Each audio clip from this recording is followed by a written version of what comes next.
በግጭትና ጦርነት ውስጥ መኖር በአእምሮና በአካል ጤና ላይ ምንን ያስከትላል? በኢትዮጵያ የተለያዩ አካባቢዎች በመንግስት የጸጥታ ኃይሎችና በታጣቂዎች መካከል ግጭት በተደጋጋሚ ሲከሰቱ ቆይቷል። በተለይ በትግራይና በአማራ እና ኦሮሚያ ክልሎች ውስጥ ባለፉት ዓመታት የተካሄዱ ግጭቶች የነዋሪውን ሕዝብ የተረጋጋ ህይወት ከማወቅ ባሻገር የዘወትር ስጋት እንደሆነ ቀጥሏል። የሁለት ዓመታት ደም አፋሳሽ ጦርነት የተካሄደበት የትግራይ ክልልና የሰሜን ኢትዮጵያ አካባቢ ሌላ ዙር ጦርነት ይከሰታል የሚል ስጋትና ሌሎች ጥርጣሬዎችን እያመጣ ነው። በአማራና በትግራይ ክልሎች ከታጣቂ ቡድኖች ጋር የሚከሰቱ ግጭቶችም ብልጭ ድርግም እያሉ ቀጥለዋል። ይህም በአካባቢዎች የሚኖሩ ሰዎች በመደበኛ ህይወታቸው ላይ ከባድ ተጽዕኖን ከማሳደር ባሻገር ከዛሬ ነገ ምን ይከሰታል የሚል ጭንቀት ውስጥ እንዲገቡ አድርጓቸዋል። ይህም በግለሰቦች ህይወትና እንቅስቃሴ ላይ የሚኖረው አሉታዊ ተጽዕኖ ለስጋቱ ምንጭ ከሆኑ ጉዳዮች አንዱ ሆኗል። በተደጋጋሚ ግጭቶች በሚከሰቱባቸው አገራት የጦርነት ተጽዕኖ የዕለት ተዕለት ህይወት፣ የአካል የጋራ ትውስታ እንዲሁም ተጽዕኖ ከትውልድ ትውልድ የሚሸጋገር ነው። በእነዚህ ሀገራት ውስጥ የሚፈጠር ተደጋጋሚ የጦርነትና የግጭት ስጋቶች የፍርሃትና የጭንቀት ስሜትን አሊያም ርህራሄ እንዲያዳብሩ ያደርጋል።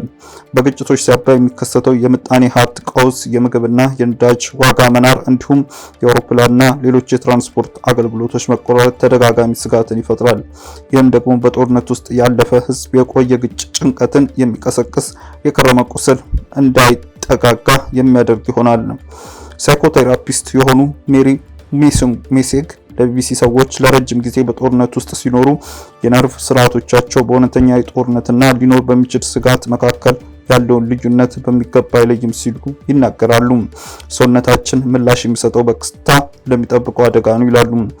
የግጭት እና ግጭቶች በሰው ህይወትና በአካል እንዲሁም በንብረትና በመሰረተ ልማቶች ላይ ከሚያደርሱ ጉዳት ባሻገር በሰዎች አካላዊና ስነ ልቦናዊና ጤና ደህንነት ላይ ከባድ ተጽዕኖ እንደሚያስከትል ባለሙያዎች ይናገራሉ።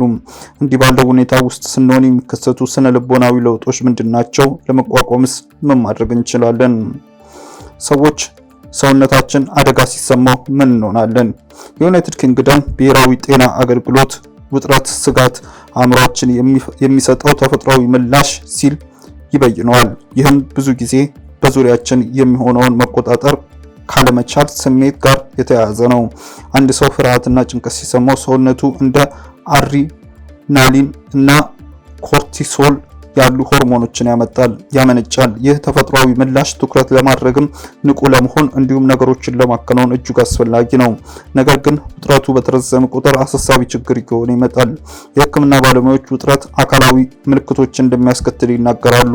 የጡንቻ መዛል ወይም ህመም፣ ራስ ምታት ወይም ብዥታ፣ የምግብ አለመፍጨት፣ የደረት ህመም ወይም የልብ ምት ከመብዛት የሚጠቀሱ ምልክቶች መካከል ናቸው።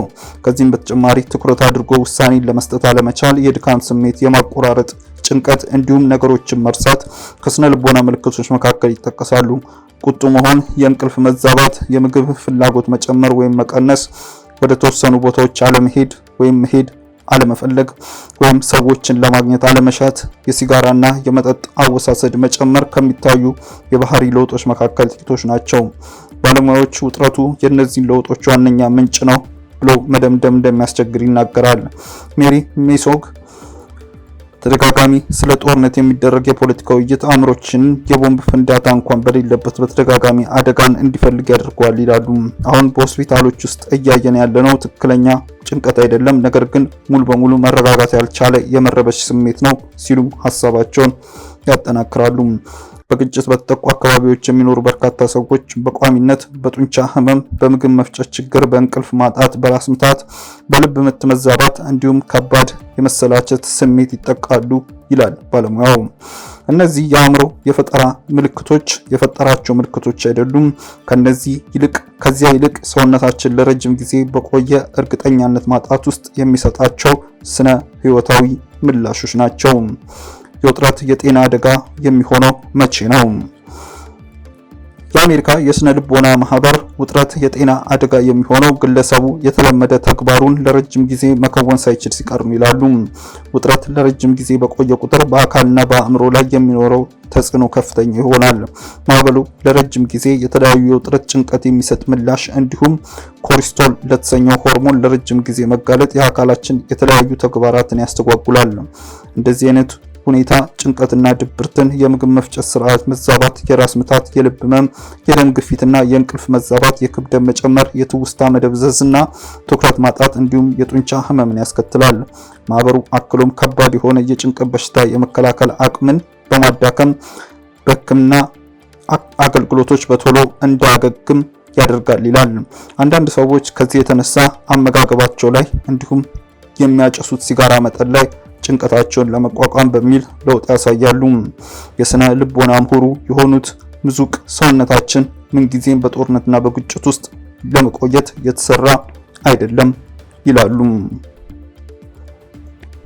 ውድ ተመልካቾቻችን በዕለታዊው የዛሬ ውሎ ፕሮግራማችን ይዘንላችሁ የቀረብናቸው ዋና ዋና መረጃዎች እነዚህ ነበሩ። ከፕሮግራም ጋር አብሬያችሁ ቆይታ ያደረኩት እኔ አብዲስ አደፋር ነበርኩ። ከሌሎች የኬሎ ሚዲያ ፕሮግራሞች ጋር መልካም ቆይታም